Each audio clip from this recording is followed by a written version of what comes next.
El retrato oval de Edgar Allan Poe.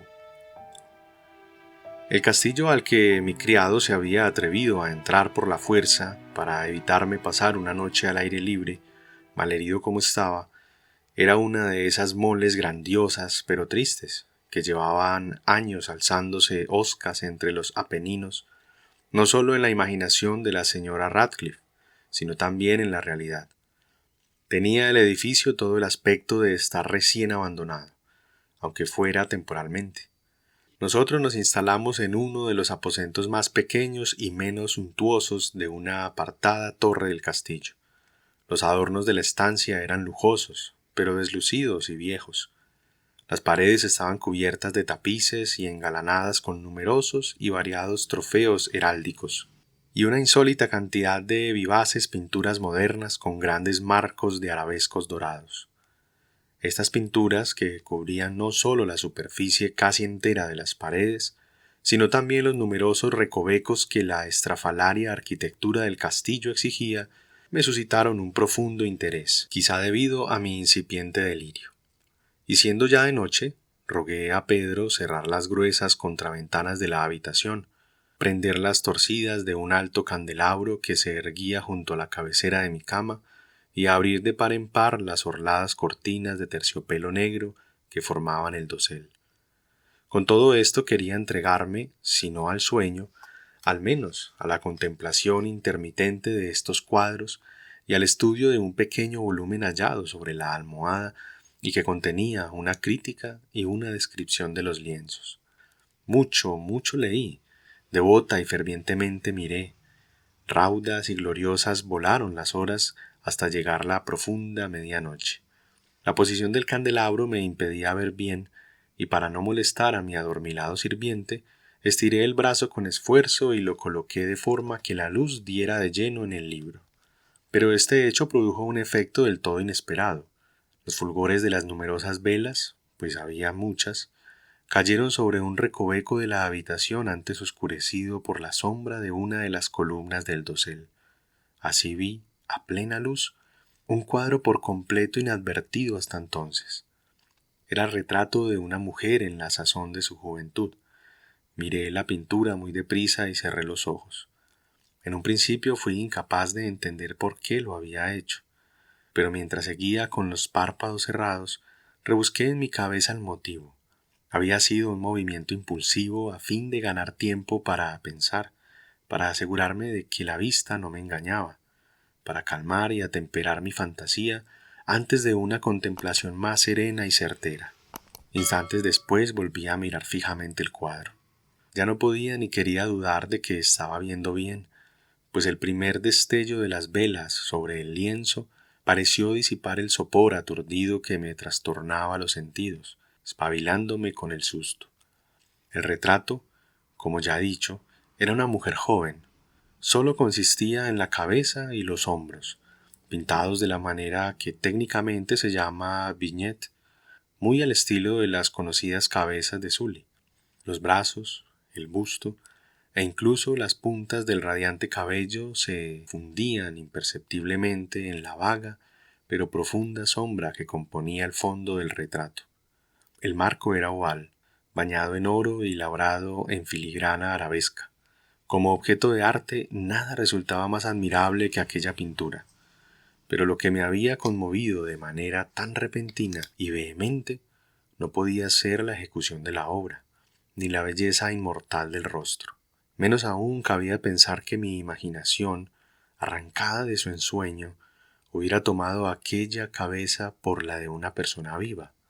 Al punto vi que las peculiaridades del diseño, el colorido y el marco negaban dicha idea, impidiendo abrigarla siquiera por un instante.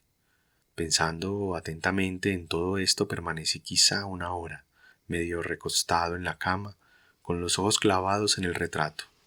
Al fin, dueño del genuino secreto de su efecto, me recliné sobre el lecho. Había descubierto que el verdadero hechizo del cuadro era la absoluta naturalidad de su expresión, que si al principio me asombró, después me desconcertó, cautivó y espantó. Con el más profundo y reverente asombro dejé el candelabro en el lugar donde estaba antes. Una vez fuera de mi vista el motivo de tan profunda agitación, busqué ansioso el tomo que trataba de las pinturas y sus historias, pasando páginas hasta llegar al número que designaba el retrato oval. Leí allí las tenues y pintorescas palabras que siguen. Era una doncella de beldad sin par, tan hermosa como rebosante de alegría. Más aciaga fue la hora en que vio, amó y casó con el pintor. Él, apasionado, estudioso y austero, tenía ya una novia en el arte. Ella, joven de beldad sin par, tan hermosa como rebosante de alegría. Ella, toda luz y sonrisas, vivaz como un cervatillo. Ella sabía amar y disfrutar de todo. Odiaba tan solo el arte que era su rival. Temía tan solo a la paleta, los pinceles y los útiles funestos que le ocultaban el rostro de su amor. Tal era que tembló la dama al oír al pintor manifestar su deseo de pintarla. Mas la joven esposa era discreta y obediente, y semana tras semana posó sumisa en el alto y oscuro aposento de la torre donde sólo una tenue luz bañaba desde arriba el pálido lienzo. Entretanto, él, el pintor, se gloriaba de su trabajo, que avanzaba de hora en hora y de día en día. Era un hombre ferviente, bravo, exaltado, dado a perderse en ensoñaciones, sin advertir que la luz mortecina de aquella torre solitaria marchitaba la salud y el ánimo de su esposa, a quien todos veían consumirse, menos él. Mas ella reía y sonreía sin queja alguna, viendo al pintor, que gozaba de gran renombre, disfrutar con fervor y ansia de su quehacer, afanado día y noche en representar a la mujer que tanto le amaba, aun cuando cada día estaba más débil y abatida. Y cierto es que quienes vieron el retrato alababan en voz baja el parecido, como la gran maravilla, y una prueba no tanto del talento del pintor como de su profundo amor por aquella a quien representaba de manera tan incomparable. Pero con el tiempo, al acercarse la obra a su conclusión, no se permitió entrar a nadie en la torre, y el pintor apenas se apartaba los ojos del lienzo, siquiera para contemplar el rostro de su esposa, mas seguía sin advertir que los colores con que revestía la tela los hurtaba de las mejillas de quien posaba a su lado. Y cuando pasaron muchas semanas y poco quedaba por hacer, salvo dar una pincelada a la boca y un matiz a los ojos, el espíritu de la dama volvió a crepitar como la llama en el tubo de la lámpara, y pudieron darse la pincelada y el matiz, y el pintor quedó por un instante maravillado ante la obra acabada, pero al poco, mirándola pálido y espantado, tembló mientras gritaba: «¡Esto es la vida misma!», y se volvió súbitamente hacia su amada. Estaba muerta. De esta manera, mis queridos amigos, termina este corto relato de Edgar Allan Poe, El retrato oval, y que nos demuestra de la gran pluma, de la exactitud en las palabras que tuvo este gran escritor norteamericano, quien en solo un par de páginas nos trae pues una historia muy peculiar, bastante interesante. Espero que lo hayan disfrutado. Gracias por quedarse hasta el final, por escuchar.